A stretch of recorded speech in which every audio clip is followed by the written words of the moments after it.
Hello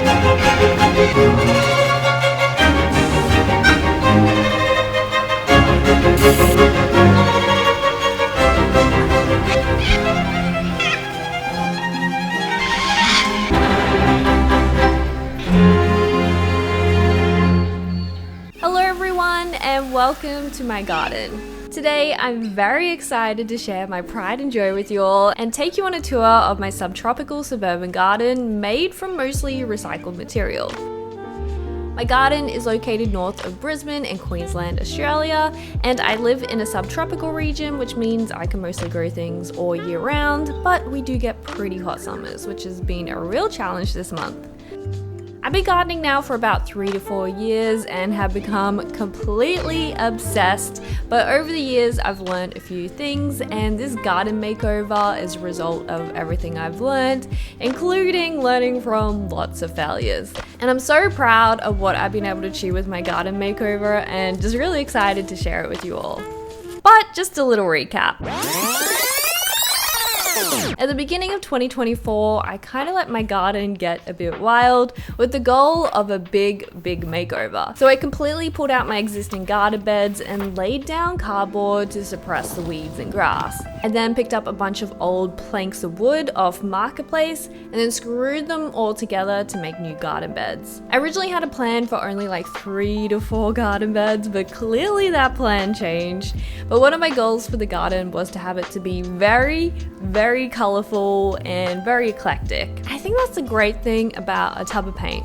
It can make anything old look new again and give it a whole new funky aesthetic if that's your thing. And also hunting like markets and op shops and garage sales for fun ornaments to add to the garden just adds to the whole aesthetic, and it's just fun hunting for those things. I also painted my shed a bright blue with the intention of painting a mural on it, but once I painted it, I kinda liked it as is and decided to leave it with the intention of hanging some cool ornaments on it. If you do want to do things on a budget, which I've tried to do with my garden, you can actually pick up old cans of paints at like markets, or even where you buy paint. They sometimes have pots where the color was incorrect, so they sell them off cheap. And paint was probably the biggest expense in my garden, so anything to keep costs down is really useful. The biggest overhaul of this garden is definitely this little potting up area. Originally, this was just like a scary spider den that was full of junk, and I was way too scared to go in there because there was probably snakes. But I cleared everything out and picked up a bunch of old pool pavers off Facebook Marketplace to fill the area. Luckily, my partner is very skilled and was able to help me lay them all, so they look way more professional than I ever could have imagined. And now it's actually a really nice usable space, and I think the pavers really brighten up the area. There's still some issues with it, like a rotting fence, but that's too big of a problem to deal with. There's still a lot I want to do with the space to organize it better. I have like a big shed, which is a huge mess at the moment, so once I can tidy that out, I really want to find a way to organize all my garden tools a bit better. I've also had this cast iron potting up table for years, and I've lugged it around with me every time I've moved house, and it definitely comes in handy. I have to be really careful leaving pots on it because there is a large possum that comes by at night and knocks everything off, which is a real pain. But I'll probably end up painting this a funky color to match the aesthetic of the garden and give it a new life. These are only 50 cents each. What a bargain. In case you haven't noticed, I like painting things and just love how it adds so much color and life to the garden. Like this old wind chime belonged to my dad who passed away a few years back, so I've got a lot of his garden ornaments around the place as keepsakes. But this wind chime was falling to bits, so I painted it and rethreaded it. Sadly though, an ant colony decided to move in, but as long as I don't walk into it, they don't cause any trouble. I've also got an old outdoor sofa in the space, which is perfect for some afternoon sits, but it's Australia though, so you gotta do a spider check first before you sit down. And when we were doing the paving, we had one little section that didn't quite line up, so I thought, why not try and grow things in it? At first, I tried tomatoes, but it didn't really work so good, but now I'm trying grapes. Grapes are deciduous, so they lose their leaves in winter, which means I can have shade in summer and let the sun in during winter, which is perfect. I've also added this post in the ground, and this is what the grapes will grow to eventually. But I found these old garden hanging hooks, and of course I painted them to create like a tiered effect to hang pots on. I then painted the hanging baskets because they had all gone rusty, and of course they gotta match the vibe. I still need to find some more plants to pot up for these. They need to be pretty hardy because hanging pots don't retain water well, and it's been real bloody hot in Australia. But finding some more plants for these hanging pots is on the to-do list. And speaking of to-do lists, my garden is nowhere near done. I really wanted to make this video when my garden was complete and perfect, I guess, but I'm learning that is never gonna happen. My garden is always evolving, and I think it always will. And to be honest, that's the fun part about it. And of course, it makes for more fun videos. To the left of my patio, I have a little orchard or food forest or whatever you want to call it. It's basically just a designated section for fruit trees. I had a bunch of bricks left over that were originally in the potting up area, so we decided to use them as a border, and I really like this effect. And some of these bricks are pretty old, so it's cool that they got a bit of history. I also placed down a bunch of tree mulch to suppress the weeds and help improve the soil in this area. In my food forest, I'm growing a few citrus trees, coffee trees, and bananas, and I will probably make another video where I go into detail about what specific things I'm growing, but if I did that now, it would be here all day. But you may see all these smaller plants. They are zinnia flowers. I just threw in a bunch of beneficial insect seeds to see what happened, and this is the result so far. I think it's going to look so good once they start flowering, and it also helps keep the weeds down and will hopefully improve the soil as well. I've also got a bunch of pumpkins growing in this area.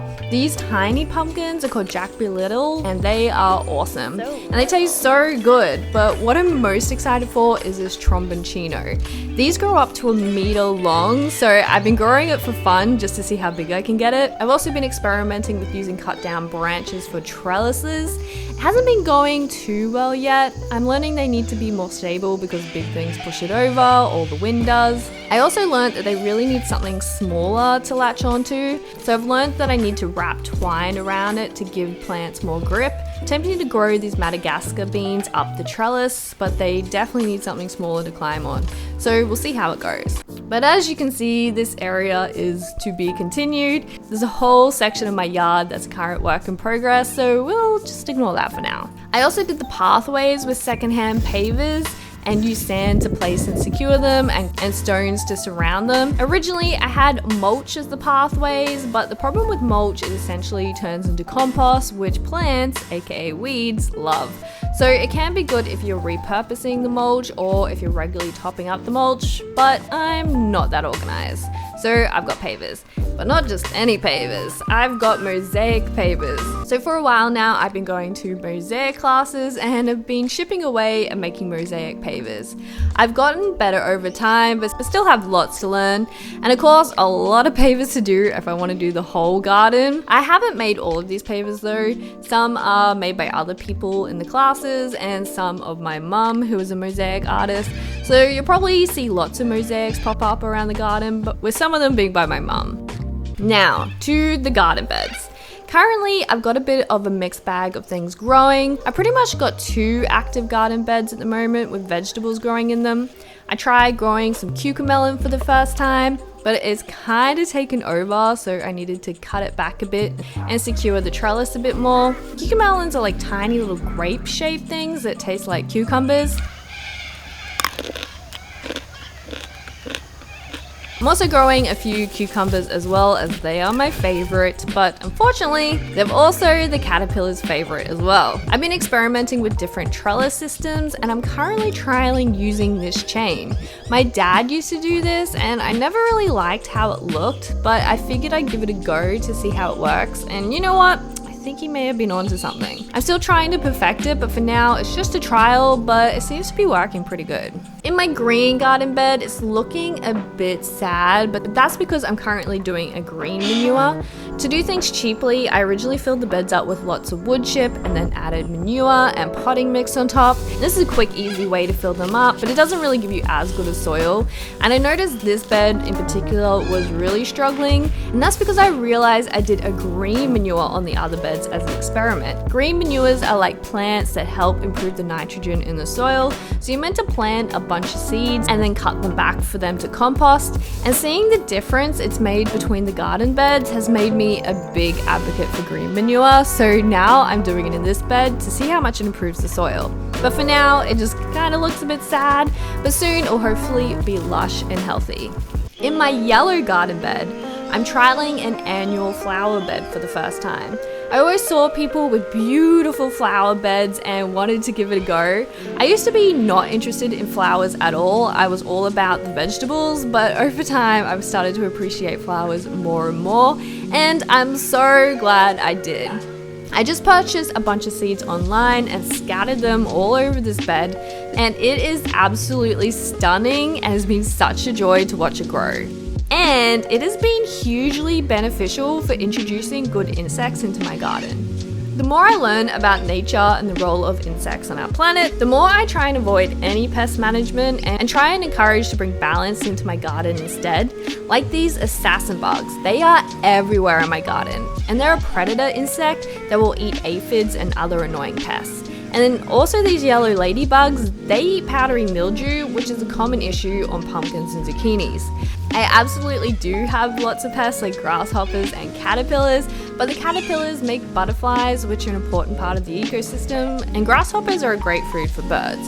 And from watching my garden change over the years, seeing the difference adding flowers to my garden has done has really made me an advocate for adding more flowers. While I probably won't do a dedicated garden bed again, I will probably do more to plant flowers among the vegetables to create more diversity throughout the garden beds and more consistent colors as well. Plus, they just look great. One garden bed I'm keeping though is my perennial garden bed up against the shed. This bed contains mostly flowers that are evergreen and flower at different stages throughout the year. And again, this garden bed is a joy to look at, especially with the contrast of the blue of the shed. This is one of my original garden beds that I've had the longest, and it's taken a bit of trial and error. The shed can make the area quite hot, and not all plants like that. And in winter, it's almost in full shade, so it's been a challenge to see which plants like this area. But I am loving this garden bed at the moment, and luckily, so do the bees. I do have this old terracotta pond at the end of the garden bed, and in it I have a 3D printed frog hotel from Unknown Dazza that I ended up mosaicing. He makes these all from a 3D printer and also makes very entertaining videos on Instagram, so I recommend following. But unfortunately though, this spot is too hot for the frogs, so I'm planning on making a new pond area soon in the future, which will hopefully be a video. And to combat a lot of the Aussie heat issues, I've added a shade cloth to my garden beds, and I'm so glad I did. This one is just a prototype for now, but it's made a huge difference to how the vegetables are performing. We saw an idea of adding plumbing pipe into the beds that a pole can sit into. So in summer, I can completely remove the shade cloth and the poles as well, which I think is a really nifty trick. The shade cloth though does need stronger wire and something to pull the poles tighter, as the cloth is hanging a bit too low. But as the first prototype, it's been an awesome addition. It makes gardening in the hot sun a way easier task. And then we have the newest addition to my garden, the trellis. This is a concrete Rio mesh, and it's bloody huge, but it is perfect for growing things on and adding like a cute entry to the garden. I still need to finish painting it, and as it is a new garden bed, the seedlings are still tiny, but hopefully next time I see you, it will be all lush and covered in plants. I opted for this mesh because I feel like I needed more area to grow things on, and this seemed like a fun idea. And then last but not least, we have the new garden bed. This one is huge and will be mostly used as an experimental garden bed. The goal is to grow things like grains or corns or foods that you want to grow in bulk. My dream is to one day own a farm, so it's a way of learning farming grains on a smaller scale, I guess. So that's the plan for this garden bed, which is a work in progress, along with the back area, which might be a little sitting area, but who knows? You'll just have to subscribe to see what I get up to next. But that pretty much sums up a tour of my garden makeover. It's been a lot of hard work, but I'm so proud of my garden and really excited to be able to share it with you guys. I would love to hear what you think, or if you have any ideas on what I should do next. And if you want to stay up to date on what I get up to in my garden throughout the week, make sure to follow Naysy IRL on Instagram, and I'll see you over there. Thanks for watching. Bye!